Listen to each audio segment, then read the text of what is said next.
afterwards to the book by former UN acting envoy and SRSG Stephanie Williams, and we're also joined by Tim Eaton of Chatham House, who's written extensively on Libyan economic conditions. Multiple signs point to a crisis in the global order now.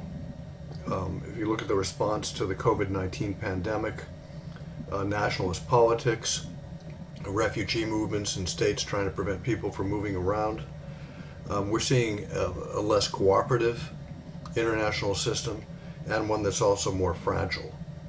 While people have been highlighting the breakdown of U.S. hegemony for decades, and certainly it has intensified since the 2003 invasion of Iraq, the U.S. withdrawals from Afghanistan and Syria would seem to underscore a diminished U.S. presence. When a hegemon's influence is reduced, there can be a risk of anarchic competition and even conflict. And Jason, in his book, has identified these trends as both having an impact on Libya, and Libya as a microcosmic example of the consequences of this breakdown and the current fracturing of and reduction of influence of key international actors and institutions, as we're seeing in the current problems with the UN Special Envoy and having 2 weeks before an election no envoy in place. When Jason wrote this book, I found it to be a provocative thesis, but one also backed by enormous scholarship as well as tremendous on-the-ground experience of Libya. There is a lot in this book, and we should hear about it right now, and the core about it directly from Jason. Thank you. Okay. I thought it would be useful, Jonathan, to start off by welcoming the guests and saying that Libya and the Global Enduring Disorder is out in the UK and Europe this week and will be available in the States from February, but is available on Oxford University Press's website and Amazon for pre-order.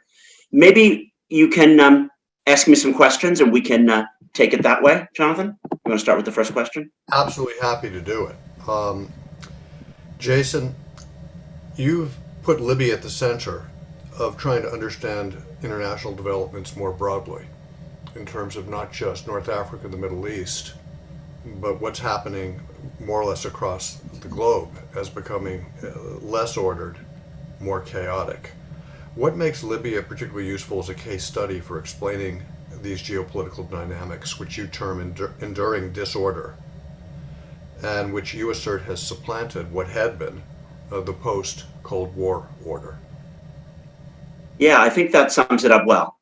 I'm trying to put Libya at the center, and possibly more than any other territory on earth, the conflict over Libya mirrors the absence of global order and the failure of major powers or global organizations to provide it. And this idea of looking to Libya to explain new phenomenon in the international arena is not an original approach. Libya's been the birthplace of novel phenomenon. In the 4th century BC, Aristotle wrote, "Libya always brings forth something new," in his Historia Animalium. But of course, although I happen to put Libya at the center, an investigation of Syria, Yemen, or Ukraine would likely have produced similar findings. Let us briefly consider the dynamics of the world's first extraterritorial drone war, which took place over Libya's skies, beginning in 2019 April and lasting until 2020 June. That war and the subsequent struggle to set the terms of Libya's ongoing transition has been dominated by middle powers, which promote disorder due to their willingness to flout international norms and violate the UN arms embargo. I'm speaking about these powers like Turkey, the UAE, and Russia.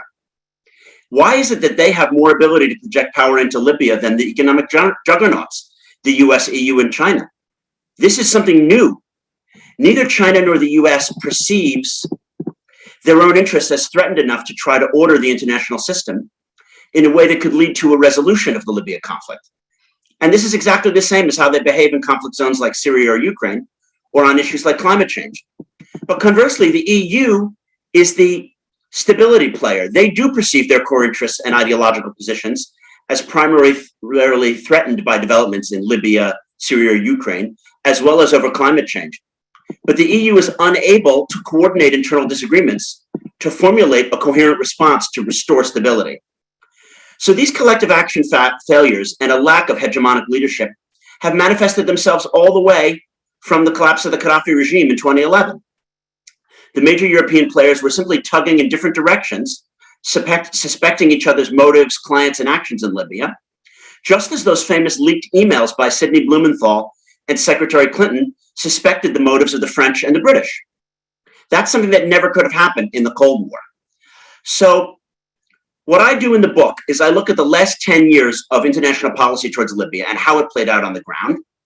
And I illustrate that the major Western nations have actually acted out the ancient Bedouin proverb: me against my brother and I against my cousin, my brother and my cousin and I against the outsider.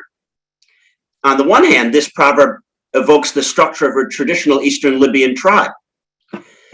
Yet on the other, it also encapsulates the post-2016 tribalization of politics and culture in many Western societies, and the inability of narrow factions, be they called Brexit and Remain, or Trumpian and non-Trumpian, to put aside petty feuds and focus on shared interests.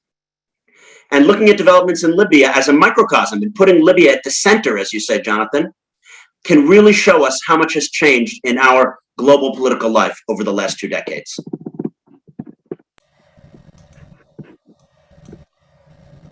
Jason, can you tell us what you mean by an enduring disorder? What makes this one more than transitory? Why do we think that at this moment this is going to continue? In the past, when hegemons have become less hegemonic, it's been followed by periods of conflict, and then a new order is built. So you have order, disorder, order, disorder.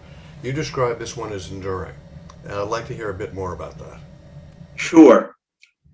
I'm trying to problematize the realist and constructivist IR theory, which you encapsulated there, which is that as one hegemon recedes, inherently either a balance of power reasserts itself, or a new hegemon rises to fill in the gap. Of course, as Britain withdrew east of Suez and its empire was crumbling, almost in a one-for-one way, America stepped up and provided order in those hot spots and kept the sea lanes open. I think that the 21st century is a little different. The current world system is not characterized by multipolarity, which is what tends to happen as one hegemon is decreasing. I don't believe in what's called the China rising paradigm, which is that the Chinese are going to seek to order the world.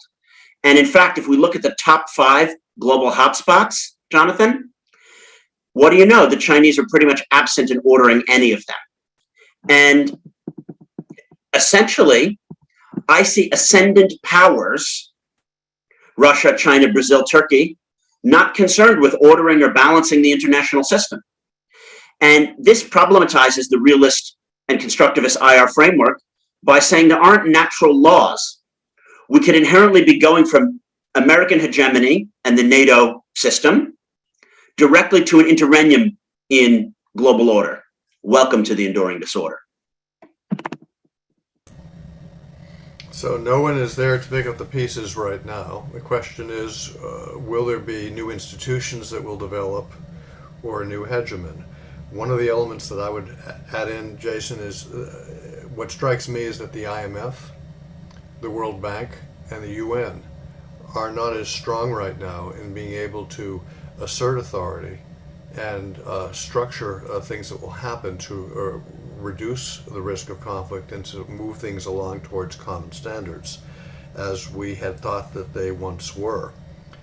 And I think what you're saying is that one of the reasons where we're at is that there's actually major actors who benefit from disorder, who don't want to see a new order restored. And they might be able to impose order, but they kind of like the chaos.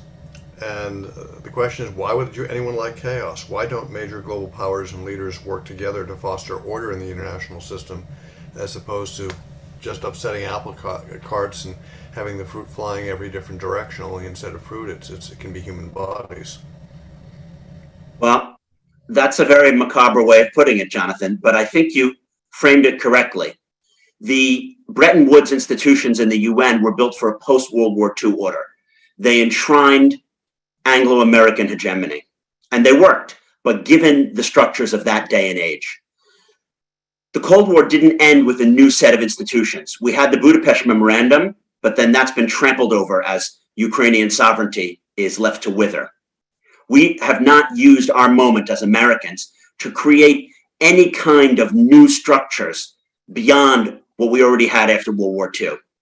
Now, that doesn't lead to the question of why is it that our opponents don't want to just have a different kind of order. And of course, some people perceive Putin as a master manipulator sitting atop an axis of evil. That's not how I see it.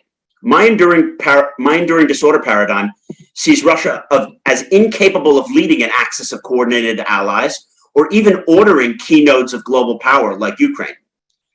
Putin is just as poor at coordinating with his stooges in Belarus and Kazakhstan as the US has become at working with our allies. Putin's constant massing of troops on the Ukrainian border, as he's doing now, and then withdrawing them, are not the moves of someone trying to conquer Ukraine and bring it into a coherent Russian system. He merely seeks to disorder Ukraine, just as he did with Georgia and other hotspots, and to create a chaotic Western response. Now let's look at China. China is, of course, more powerful than Russia, but it's beset by similar problems. You can't say that China orders the South China Seas or even resource-rich Africa. Most of its neighbors oppose Chinese regional ambitions. China doesn't have institutions that bring a global order.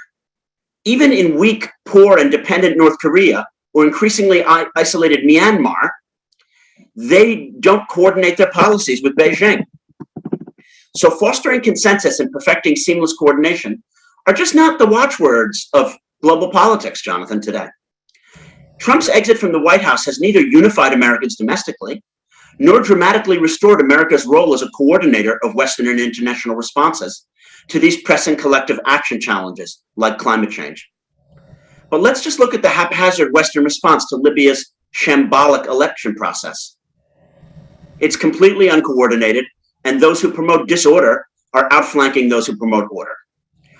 So in the book, I investigate the realms of cyberspace, the globalized economy, the way Fortune 500 companies can act as arch incumbents, to show, and also jihadis, to show why the dynamics of today's world make coordination failures much more likely, and that this can lead to the rise of backward-looking neo-populist strongmen.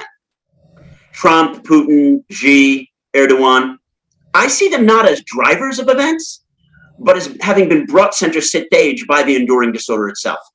You gotta put them as the products and not the cause. And I think that that's a big change in framing for most people. So I don't even think that the individual departures from the scene would make much of a difference. Arguably then, the defining feature of the enduring disorder is the systemic lack of coordination of collective action to achieve mutually beneficial aims. This dysfunction is in fact coming into play from about 2003 with the invasion of Iraq, and it's antecedent to the rise of neo-populist rulers. Therefore, seen in this way, the essence of neo-populism is that it requires external scapegoats like migrants, jihadis, or trade wars to stay in power, and hence it promotes the very problems that it claims it will solve. This paradox explains why major world leaders, from Trump to Putin to Xi, seek disorder, especially in key global nodes like Libya.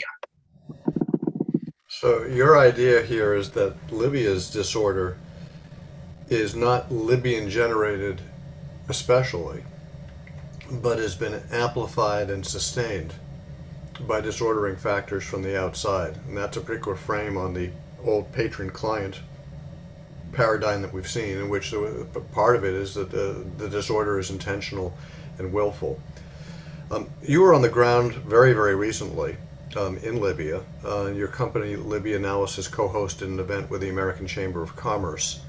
How did your experience on the ground there and your conversation with everyday Libyans about the elections illustrate some of the things that you've just talked about, as well as larger trends beyond Libya, both with the Libyan elections and beyond? Well, thanks. First, let me say, I'm not all doom and gloom. Tripoli was safer than I expected, and I'm happy to be pleasantly surprised by how easy it was to walk around the city. The traffic was bad, so I just got out of my driver and walked when I was late for a meeting. Was never once stopped by the militia. Felt the safest it's been since 2014. Cafes and restaurants were full. The traffic jams of people going out on Thursday night to spend their newly devalued dinars were quite something. That said, we got to look at these things in global perspective. You couldn't help but witnessing on the ground how the rival fiefdoms played out and affected one's everyday life. Personally, when I was in a neighborhood that had a Berber militia in power, men and women were eating in the same part of the restaurant. Yes, the women were hijabbed, but there were tables of men and tables of women and men and families all together in one room. You went 2 blocks from there to where a Salafist militia like Rada is in charge, and the women had to eat upstairs in the family section. Another example of these little fiefdoms is I almost was not able to make the trip happen, Jonathan. My visa was put in for in June by the AmCham, and it didn't come through on November 14th when I had to travel to Istanbul. Only on arriving in Istanbul did I get a text from the Libyan authorities that I had what they call an airport visa. So I boarded my flight to Mytiga. And of course, when I got there, I was made to wait by the immigration for 5 hours, saying, oh, you might have an airport visa, but this isn't sufficient because the piece of paper for the ministry hasn't reached here. We can't verify if this number is correct. And this is because the intelligence, the immigration, the PM's office, and various entities like the NOC all fight it out internally about who can get visas. This kind of cluster situation shows itself also in what projects get built, who gets paid, how the various monopolies work. You know, GCAL can't even get their suppliers paid to get the electricity on. Now we see this politically. I see Libya as ahead of the curve globally on developments. In Libya, the competition we see is over the mechanism of the election and who can set the rules of the game. It's not at all about the ideas of the candidates. Ideas are barely discussed. The struggle is who gets to set the elections law? Is it the HOR or the LPDF? Who gets to determine a candidate's eligibility? Is it HNEC or the judiciary? I see this as quite similar to developments globally. Americans have seen big ideas and concrete policies drop out of our political discourse. What Republicans and Democrats fight about now is who gets to determine who can vote and who counts the votes. So we are, about 10 years behind, but this is the way the enduring disorder is. Now, lastly, you asked me about my everyday interactions. I'd love to tell some stories, but there isn't enough time. I'll just say I heard lots of conspiracy theories about the elections, lots of fake news. And then even when I talked to Libyans who were educated in Britain and America or others who read Arabic news all the time, they didn't understand what they were voting for. Frequently, they would say, if I vote on December 24th, won't we have Aguila Saleh and the HOR out of power by Christmas? I said, no, that's not what Law 20 says. Then I also got people telling me the elections are just rigged, I'm not voting. Then I got people saying, I hate Saif al-Islam so much, I'm going to boycott. And I said, well, I'm not the hugest fan of Trump. That made me vote for Biden. They said, no, it's not the same. I hate Saif so much, I'm not voting. So what does this teach me? The enduring disorder spreads globally about as quickly as misinformation about vaccines can spread. And it's really very inherent to our current information ecosystem. It does sound like there's some viruses going around, and not just COVID-19. You've talked a little bit about the rise of populist demagogues as a factor in all of this, in which they both exploit these trends and then exacerbate them. Given that, what role do you see as Donald Trump having played in exacerbating the phenomenon that helped him get into place?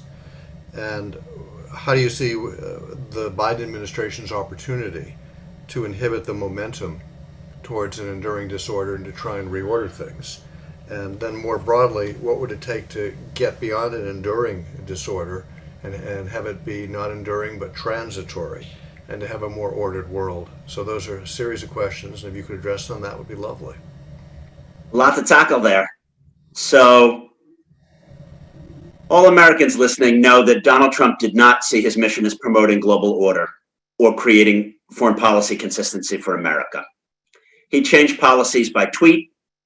He leaked phone calls, knowing that the media would lap it up and even our allies would become confused. His administration was unique in American history for its lack of desire to coordinate policy among different branches of government. But yet, despite the fact that I'm not a big Trump fan, my book is really an effort to transcend the blame Trump for everything phenomenon, because I see that besetting the MSNBC wing of our politics. And Trump is just not responsible for all of these myriad woes that we have abroad and domestically. According to this line of thought, it's crucial to not confuse Trump, Putin, Orban, Bolsonaro with the underlying disease. The leaders are the products.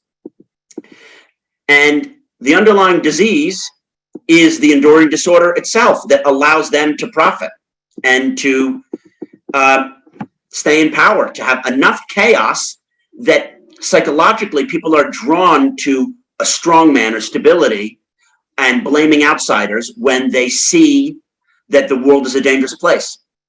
So I see that the Biden administration and the current state of play is already showing this reading of events. Many fervently hoped that with Trump's departure, we would return to the certitudes of the post-Cold War period. Biden frequently talked about a return to normalcy. I don't see us living in an age of normalcy, though.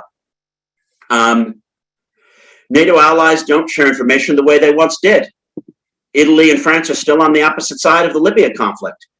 Diplomats are still afraid of putting their candidate assessments in formal cables out of fear that they'll be leaked. So, study of the lack of coordination on the international system on the Libya file really sums up where we're at. And I wrote my manuscript from February to June of 2020, and I predicted that it didn't really matter if Biden or Trump won. The US was not going to take leadership of the Libya file. And the Russians would always try to spoil any progress that UNSMIL might make.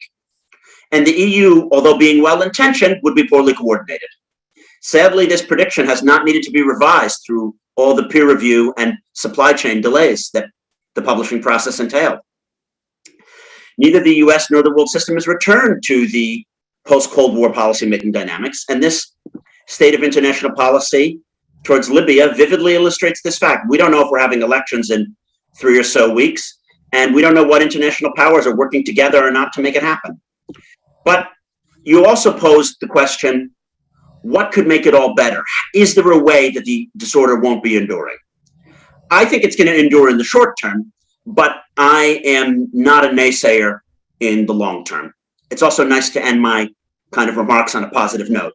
So through technology and globalization, I see that we got into this problem, and through technology and globalization, we might just get out of this problem. What do I mean? It's really those factors, technology and globalization, that have degraded 4 centuries of Western global hegemony and allow misinformation and neopopulism to spread like wildfire. But let's do a thought experiment. Maybe those same forces might also provide exactly the mechanisms and cultural innovations needed to forge new ways of doing global politics and human engagement. My study of Libya suggests that if major domestic and international players could work together, great results might be achieved and externalities avoided. I believe the Libya conflict is genuinely fixable. Libyans have great human potential, they work hard, and they want peace. I also believe the international system is fixable. Most people want to live in harmony with their former adversaries and would work together to cut carbon emissions and save the planet. The youth just don't hold on to the grudges of their parents. So is any of this likely to happen in the short to medium term? No, I don't think so. Quantifiable and anecdotal evidence suggests not. Surveying Libya as a microcosm for the enduring disorder, my book argues that the smart money is on the disorder deepening in the next 10 to 20 years. But collective action is going to gradually gain as the nature of the crises get worse.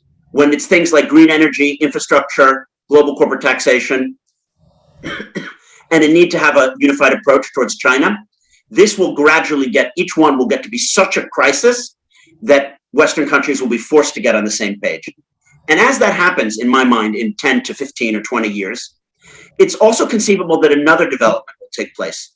The populaces of major Western democracies will have a backlash against nationalism and neopopulism, and the current myth of America first, or Britain first, or China first, or that one Libyan faction can win while others lose. And then even in the non-West, we're all going to have the same conversation. Younger generations speak English more, they tweet with each other. So as wild as it may sound, global governance could become the rallying cry of people and mainstream politicians everywhere, rather than just the curse word of right-wing conspiratorialists. To deal with global warming, the young and upcoming generations may see themselves as a global demos, demanding a curtailing of individual freedoms to enforce demographic or consumptive limits set by a new fleet of international institutions. If that sounds like pie in the sky to you, a slightly more probable way out of the enduring disorder is just that the leadership of certain major North Hemisphere states enter into a new form of strategic alliance, this time not constructed against a rival political actor like NATO, but against problems of the commons, like climate change, deep fakes, ungoverned space, genetic engineering, demographic challenges, monopolistic corporate giants, and cyber criminals. That's the thought experiment that I end the book with, so it seems like a decent one to end my remarks here. Thank you for listening, and I hope you read the book and enjoy it. Now back to you, Jonathan. Thank you, Jason. The book is chock full, not only of history, but of ideas and insights. It's just a tremendous amount in it, as Jason's response to my questions just demonstrated. The standard setting exercises that we see around the world in the commercial space and technical space, so the whole standards and norms thing continue to drive a lot of coalescence around common approaches to problem solving, but they are currently often overwhelmed on the political, economic, and security side by contention and disagreement. Stephanie Williams has had the privilege of serving the United States government and the State Department for many years, mostly in the Middle East and some of the most difficult places that the United States government is engaged with. She then went on from that to do exemplary work on Libya and pull together the process of creating a revivified interim government. And I think it would be very helpful for us now to listen to Stephanie draw on the career and experiences she's had in light of some of the issues that Jason has just identified, on her thoughts on what coordination opportunities exist and why cooperation failures have taken place. Both sides of it, what has worked, what hasn't worked, and anything that she feels comfortable saying about the global institutions and their capacity for dealing with these problems could also be valuable. Thank you, Stephanie. Thanks so much, Jonathan, and thanks to the Middle East Institute for organizing this event. And a big Alf Mabruk to Jason for the publication of this book. I enjoyed, in addition to, I think, his fantastic overview of the state of the world. I did also enjoy his specific focus on Libya and his focus on the economic drivers of the conflict. I'm also really pleased that Tim Eaton is with us on this call because I think Chatham House has also done fantastic work on the economic drivers of the conflict. So I think what I want to reflect on is this relationship between Libya and the so-called international community, because it was something that many Libyans, the beginning of every conversation, would ask about the international community, would complain about the international community. And as I think back upon my time in Libya, what we discovered, and much of this time was when I worked for Hassan Salama as we designed the process that has now is continuing to be worked on the ground. What we discovered was that Libya was not so much divided after the revolution as it was a society that was just simply shattered. And so if you look at Libya as the mirror and the international community as the light, And that's a riff on Hilary Mantel, of course. You have the shattered mirror and the fractured light. So what we did initially, and this goes back to 2018, is we decided, instead of making this the perpetual international story, the various intrigues and conspiracies and plots, we tried to make it a Libyan story. So we worked from the inside out. And of course, that was the assiduous work that was done in advance of what would have been the national conference on April 14th, 2019. Now, we all know what happened on April 4th. Tripoli was attacked, and we had to then completely adjust our strategy. And so that is when we did an outside in. We decided that, reflecting, and particularly at that time, sort of in the spring of 2019, the Security Council was almost entirely dysfunctional for many reasons, but this was also manifested on the Libyan file.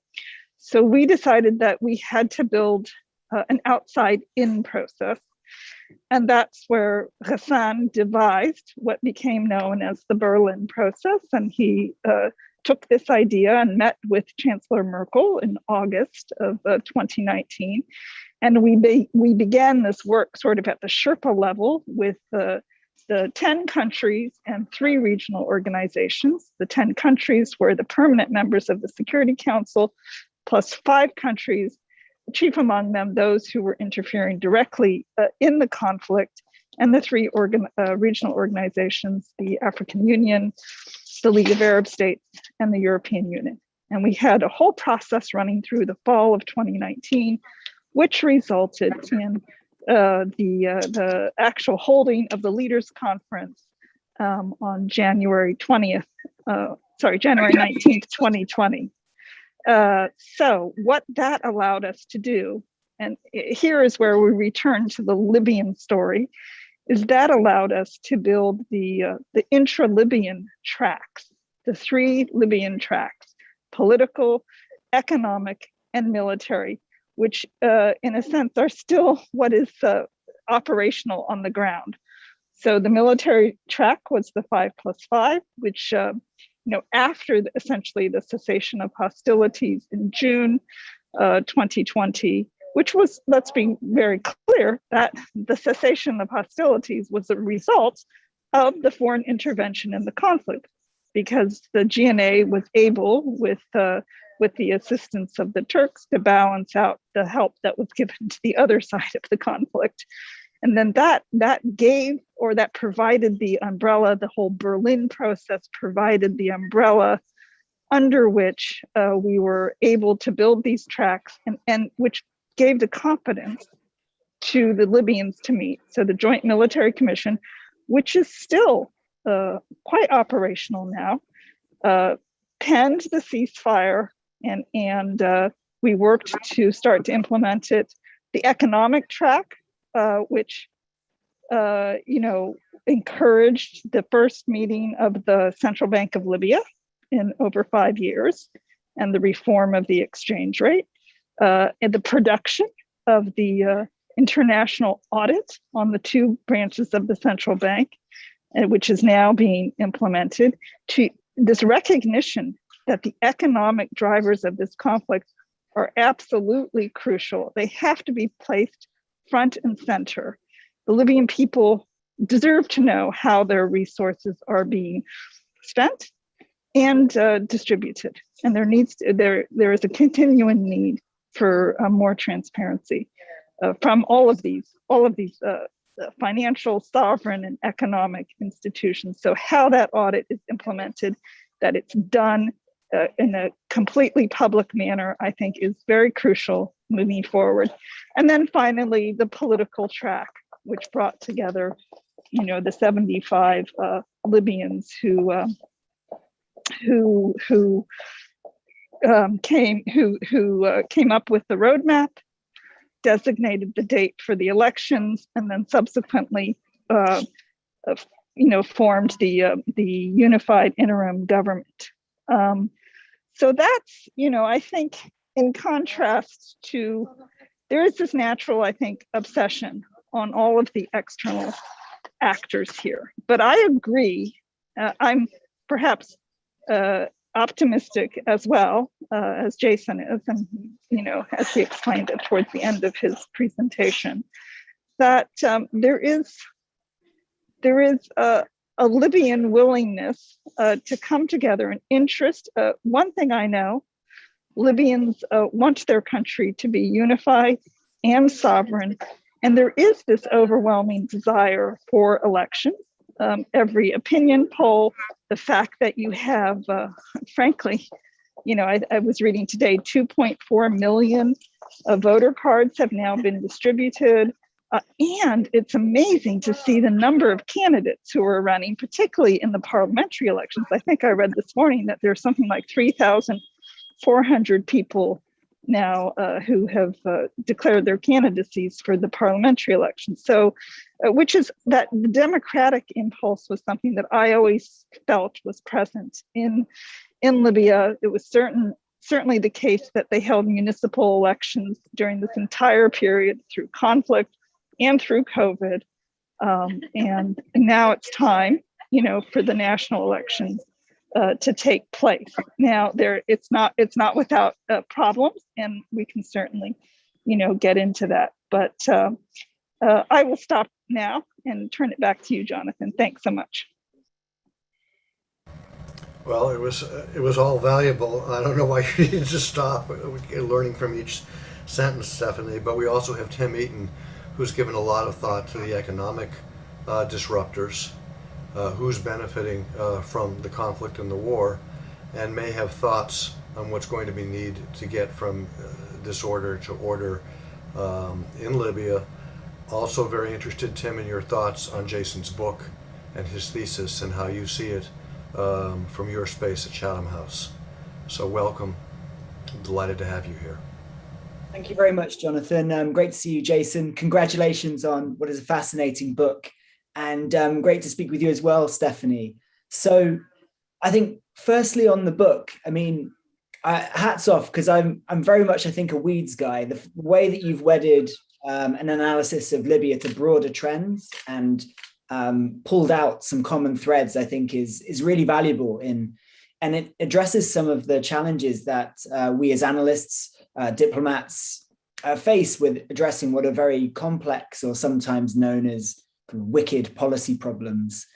And in terms of the characterization of disorder, I think it's a really interesting one, because some of my colleagues at Chatham House have been working on conflicts in Yemen and in Iraq. And they were propagating an idea of chaos states. And I think what came from it was this idea that often what we see at the national level is quite chaotic, but there's a degree of local order or orders within what you see, and a degree of fragmentation within the ways that elements of states interact with the international system, that just makes things quite hard to deal with. And whilst I would contend, first off, that economic drivers in Libya are a significant driver of the conflict, and until they are resolved, I don't see a sustainable settlement as being possible. But at the same time, of course, the way that the state system has evolved is a series of local orders that is not cohesive, but they are a series of networks of individuals that have captured certain elements or access of vectors to Libyan state wealth that allow them to sustain patronage networks and build constituencies to support their position. And this, I think, is the conundrum that you get to in Libya's economic file. So just to give you a couple of ideas of what that quite abstract set of comments might mean in practice, I think it's notable that the current prime minister is a multi-millionaire based off of a state salary, which theoretically has paid him only a couple $1,000s a month. And if you look at, in fact, many of the principal presidential candidates, a lot of them have achieved quite significant wealth under the former regime. And that's because the former regime empowered certain individuals through state-owned enterprises to maintain their loyalty. It wasn't just based on coercion, although of course, if those actors stepped out of line, there were costs. And in fact, we've seen that the absence of such costs since 2011 has probably emboldened the worst proclivities of these actors. But if you consider that the cousin the uncle of the prime minister is someone who emerged from being a geography teacher in the 70s to being a member of a municipal council to then spearheading a state-owned organization to implement development contracts, the Organization for the Development of Administrative Centers. And that position from taking state money to then implementing contracts with companies overseas and within Libya has been the springboard to building a business empire, which allows the family to really meaningfully impact security dynamics across Libya.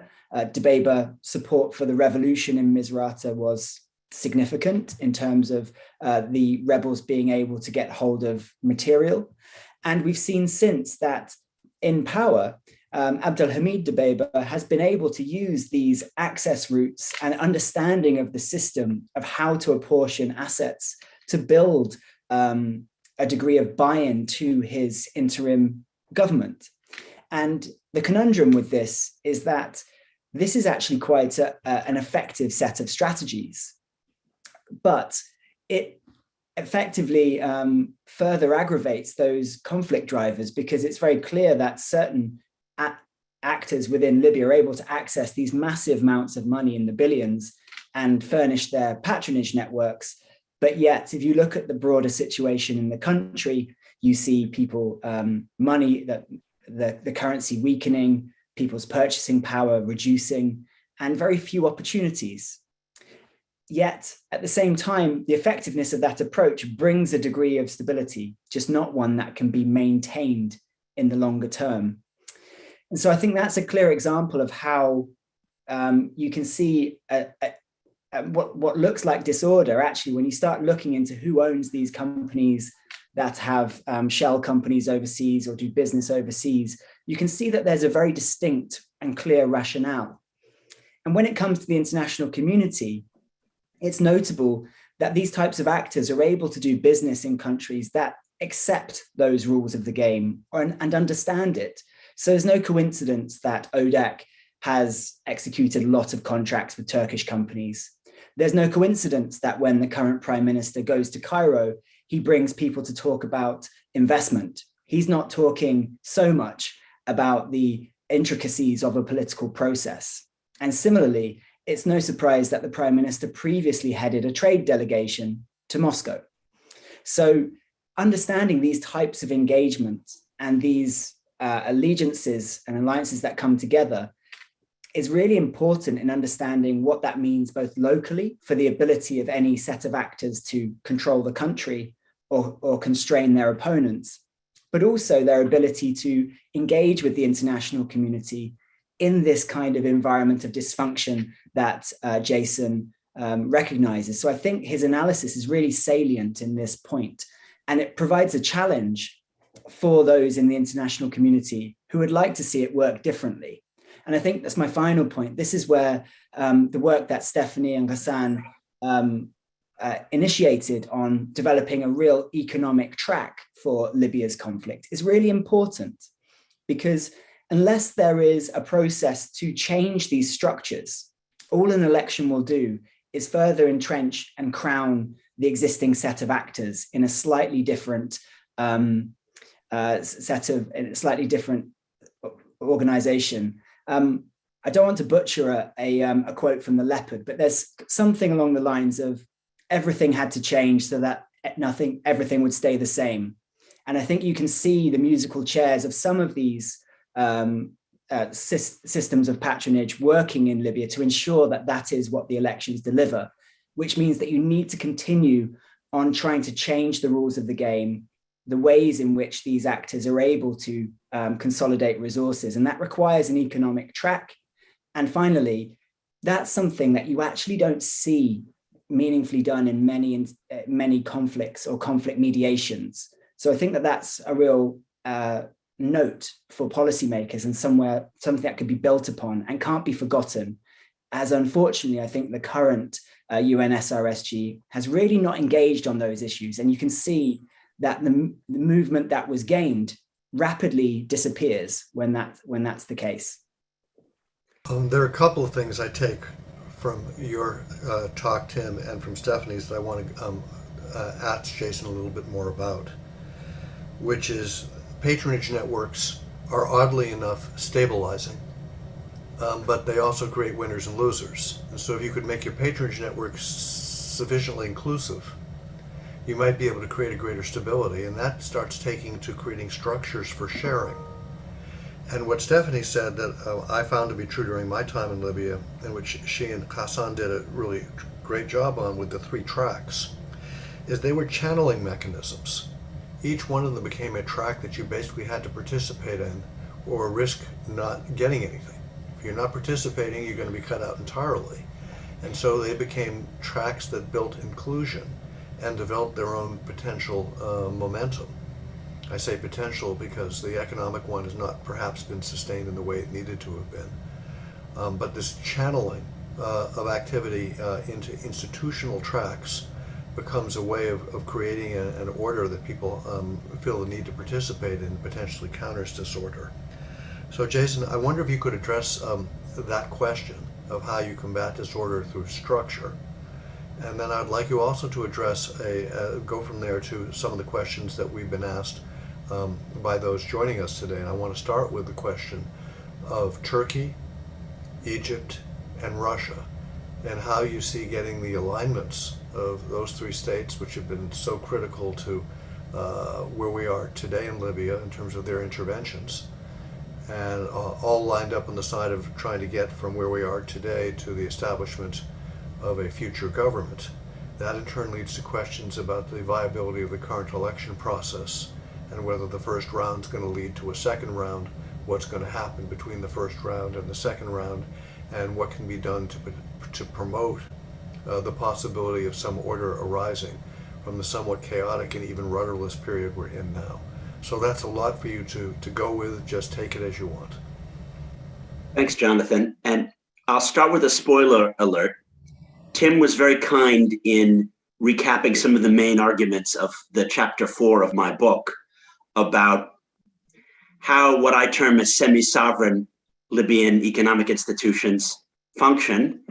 And, you know, I tell some jokes about the Office for Development of Administrative Centers, ODAC, and the one that I find maybe most relevant here is how it penetrated global capitalism and how the dead paper issue of all these back contractual obligations means that every country in the world has a reason to try to keep whoever the Libyan power holder is in power so that he can get their companies their back payments.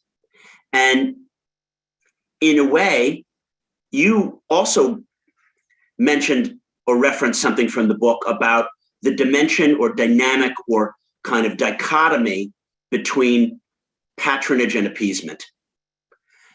All political systems have patronage, and it's not something that, oh, just the Middle Easterners are nepotistic or something, not at all. We have pork barrel politics in the US.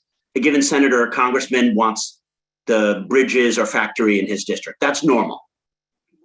Done correctly, patronage is doled out to a whole range of constituents, so they're kept on side. So big decisions and leadership can happen. That's quote unquote successful patronage. Think of Lyndon Baines Johnson when he was in the Senate and the House.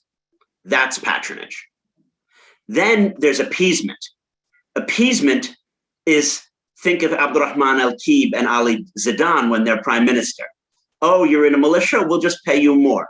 Oh, you stormed the GNC? I guess we have to do the political isolation law because you demand it. Appeasement is when you give the people who make unreasonable demands more and more power, such as with Ibrahim Jadran, and then their demands escalate. That's exactly what happened with Hitler in the 1930s and the Munich Agreement. The more he was appeased, the more his demands grew. So we do need patronage. And I think that Abdulhamid Dbeibah started off actually quite well in March and April of 2021 with getting a lot of groups on board and doing a very sophisticated patronage. But then it fell apart. He lacked the political nous, and he lacked the experience of how to keep the Easterners in line and how to get the budget passed. And so patronage has degraded into appeasement, unfortunately, despite his potentially good start. You asked about various structures. What are the structures that can promote order? I really believe in the transatlantic relationship. It's not just a US-UK, it's a US-EU relationship. I see that as the fundamental ordering principle of the 19th and 20th and early 21st centuries. There's no substitute. So that's a structure.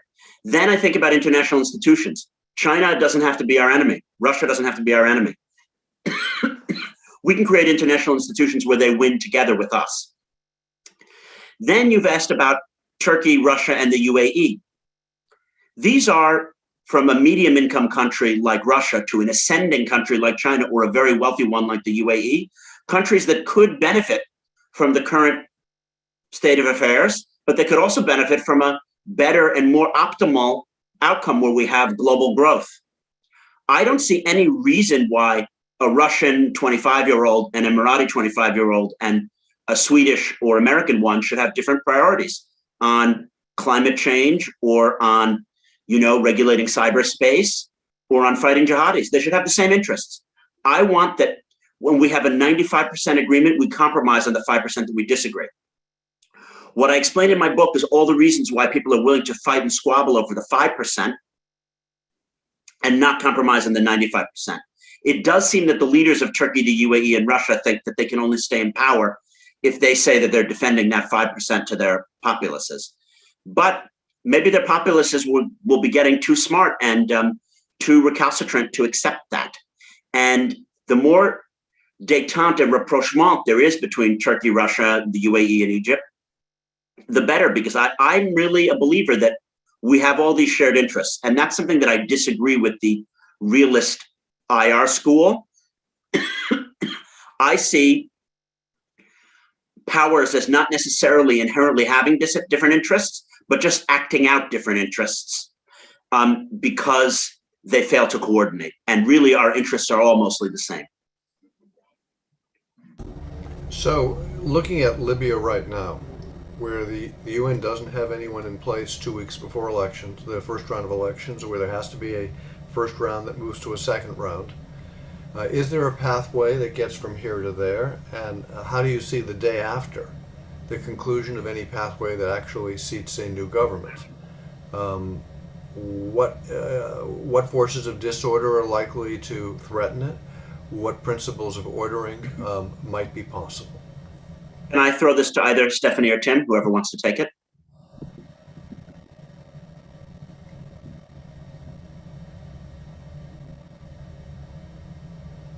The sources of disorder.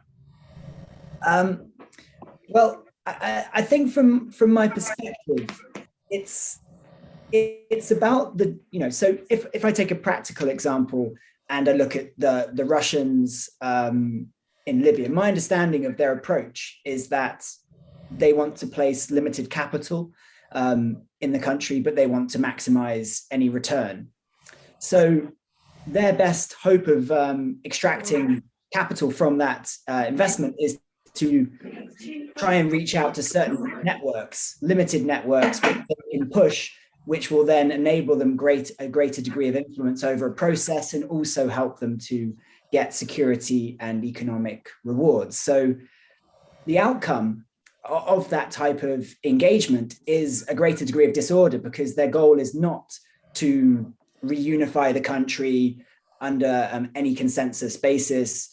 I think what they see is quite a realist assessment of how power structures work, in that, okay, well, we'll talk to these guys. We think that these guys can, in some case, the Greens are a good constituency that we can mold and get a good return on. So we'll work in that way. And that's the kind of disordered result of what they would see as quite a strategic policy.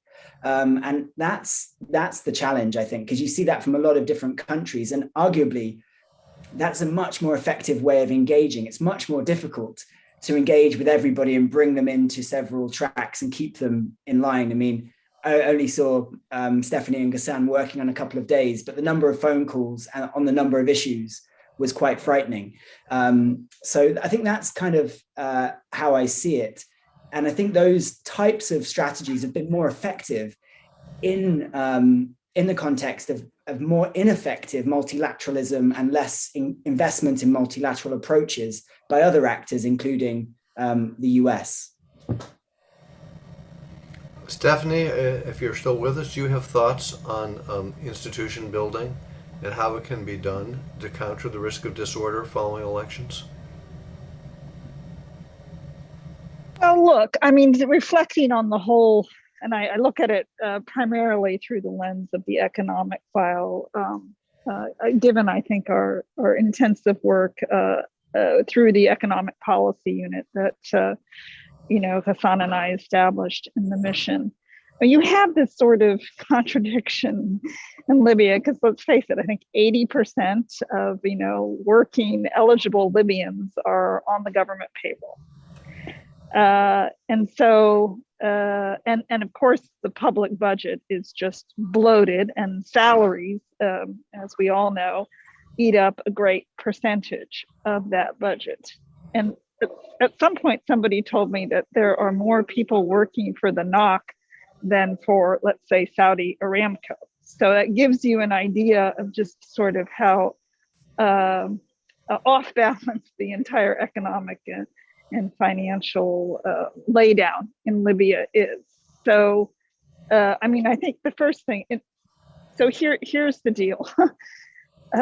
As we go back to the international community, we look at the post-2011, situation in Libya. So you had, countries during the NATO intervention, during the uprising, who established their own bespoke bilateral relationships with different, whether they were armed groups or political forces in Libya. And then, after the Qadhafi regime fell, the United Nations Support Mission for Libya is established, and given the task of supporting the successive, UN recognized governments in this project of institution building. But at the same time, you had countries essentially still pursuing their own, looking at Libya, pursuing their bilateral interests through the lens of counterterrorism for the United States. At least, when I was a US diplomat working on Libya, the counterterrorism focus was at the top of the agenda. In other cases, for Southern Europe, it is through the lens of countering migration. For some other countries, it's, energy or contracts, taking advantage of Libya's wealth and the potential for, doing business, for instance, in infrastructure. So, and through that, these countries had to, because of their own interests, their bilateral interests, they had to work with a lot of the actors in Libya who were actually not interested in institution building. So, we were sort of stuck carrying that bag, and a lot of times the officials would look at us and say, well, we've just talked to Ambassador X or Ambassador Y, and obviously sometimes it was in the interest of the, of the predatory ruling elites, to just have that bespoke bilateral relationship rather than this relationship with an amorphous international organization. So yes, I mean, I think that the whole it's not institution rebuilding in Libya. I think it's institution building in Libya. If I could jump in, you hit on one of the key themes of the book there, Stephanie, which is the incumbency psychology, whereby I believe incumbents seek out other power incumbents. So whether it's a Fortune 500 company that has a quasi-monopoly over a certain technology, or a political leader who's a head of a government institution in Libya, they can forge an alliance to prevent change. And there's another dynamic here, which is like what Clausewitz explains, that when two sides go to war, they come to resemble each other. So the Americans might have a very brilliant 21st century military, but when we fight guerrillas, we have to, get on the ground and in the muds and be on our hands and knees. What has happened is Fortune 500 companies, the more that they interact with corrupt semi-sovereign entities such as ODAC that's been mentioned here, they come to resemble them and they block new competitors. And whether it's Turkish and Egyptian ministries dealing with their counterparts in Libya, I don't consider this a race to the bottom because that's a judgmental thing about the Libyan institutions in question. It's a way of doing business and of incumbency that I think transcends countries and institutions and is definitional for the enduring disorder. Well, I would observe that incumbency is stabilizing until it's destabilizing. After all, Qaddafi's incumbency was stabilizing for a long time, and then suddenly, boy, was it destabilizing. Because people, after a while, don't like the advantages that the incumbents have. I think incumbency works whether it's the British Empire or the American Empire, when people who have 98% the same interests can make a compromise. I think it's really important to point out that whether it was the conservatives and the liberals in the late 19th century or in the early 20th century, moving towards the Tories and Labour, foreign policy was mostly consensus. Then we had the idea in America that foreign policy and politics ends at the water's edge. It was consensus. Eisenhower and Truman, consensus. All of a sudden, from about the 1980s and the Reagan era going forward in America, and then a great acceleration in the last 20 years, you have a partisanization of foreign policy that was not typical of British or American hegemonic leadership. And when we say what is destabilizing about incumbency, incumbency is destabilizing when you're willing to tear down your domestic rival by undoing his foreign policy. But it's very stabilizing if over a 150-year period, the same families are willing to work across the aisle to promote national objectives. And for some reason, we're not in that space anymore. We've had questions from our fellow participants, those listening to us, which go to the degree to which there can be alignment among countries that have been in conflict. Ambassador Deborah Jones asked about the UAE-Turkish rapprochement. You could also ask a similar question about the Erdogan's meetings with Putin and Turkey and Russia getting together. You could look at the changing attitudes in Egypt towards a Libyan election process and an integrated Libya. To what extent is these disordered forces, the forces of disordering that you've talked about, continue to be countered by the fact that people get tired of fighting and do sometimes have common objectives in which they'll say, okay, the extra 5% wasn't worth it after all. And related to that, and this is the last question. I'm trying to just summarize some of the questions we've had with a last question for you is the distribution of wealth in Libya something that could potentially be done in a way that allows regions to feel well taken care of as a region or as a locality while keeping the country together as a single place? And after you have responded to that, we will say thank you to everyone who's participated. Well, again, Jonathan, there's a lot there to unpack. I do think that the Turkish and Emiratis and Egyptians and others can have a stabilizing effect. And I think that they can have consensus policy. It's a question of the right institutions and carrots and sticks. My book is an institutionally focused one.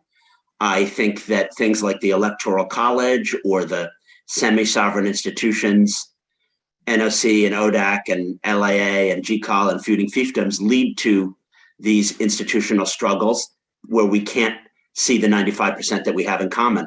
And that's why systematizing an order like the Bretton Woods institutions or the UN did for the Cold War works. We just need to have new institutions run by a coalition. You asked about municipal things and decentralization. Yes, people are closer emotionally to those who live nearer to them. And we've seen a reality in which, despite the ability to get news from anywhere in the world, people are more trusting of their local news, and Libyans are hyper representative of this trend. If you live in Jebel Nafousa, you trust your Jebel Nafousa radio station, but you don't trust the national Libyan one, and you certainly don't trust international news. This is exactly the same, where people might trust their local doctor in Ohio, but they don't trust a national newspaper to tell them about the vaccine. So paradoxically, there's been a neo-primordialization of identities globally. That can lead to disorder, but you're right, if you can build from the bottom up, you get to Tim's point, which is that it's all economic fundamentally. Those are our problems in the West and in Libya. Economic uncertainty and the wrong economic structures pit us against each other. So that might not have been a very clear answer. So just to wrap up, I want to thank Stephanie for all of her support, not only with this launch, but on the book itself. And Tim for being a great contributor to some of the research which I cite, and an intellectual sparring partner on exactly how to frame certain things in the Libyan economy. And Jonathan, your experiences as envoy and in writing in my book, I think have helped coalesce many of these ideas. So I hope that we can have the four of us, as well as with the questioners who didn't get to have their questions answered, more of these dialogues, not only about Libya, but about how we can use Libya as a microcosm to understand these larger geopolitical dimensions and dynamics in places like Ukraine, Syria, Afghanistan. I think that there's a lot us Libyanists can say to policymakers and the general public about understanding the current state of the world we're in. Thank you, Jason. It's a fascinating book, a fascinating topic, and this has been a really good hour. Thank you all for joining us. Thank you, Tim. Thank you, Steph.